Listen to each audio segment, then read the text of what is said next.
আমি যি ধৰণে জীয়াই আছোঁ সেয়াই হ'ল আমাৰ জীৱন আৰু তেনেকুৱা হ'ব, তেনেকুৱা হ'লহেঁতেন, তেনেকুৱা কেতিয়াবা কৰিব পাৰিম, সেইবোৰ কেৱল মাত্ৰ আমাৰ হেঁপাহ। আসসালামু আলাইকুম আৰু নমস্কাৰ সকলোকে। জেচমিন মিনি ব্লগৰ পুনৰ অন্য এটি নতুন মিনি ব্লগলৈ আপোনালোকক সকলোকে স্বাগতম জনালোঁ।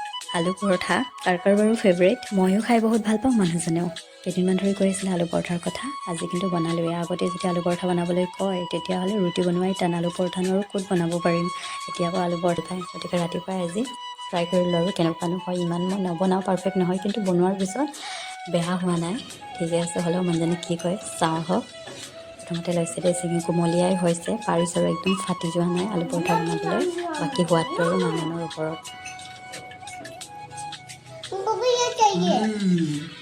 টেষ্টি হৈছে মানে আৰু ইফালে আমাৰ ৰাইজ দুজন বহি আছে, আপোনালোকক দেখালোঁ দেই। বেকগ্ৰাউণ্ডবোৰ মানে পিছফালে কি থাকে কেমেৰা ইমান নেদেখায় আৰু ইফালে চাইছেনে। আজি মিনি ব্লগ ইমানতে সামৰিলোঁ, আকৌ লগ পাম পুনৰ নতুন এটি মিনি ব্লগৰ সৈতে। Bye bye.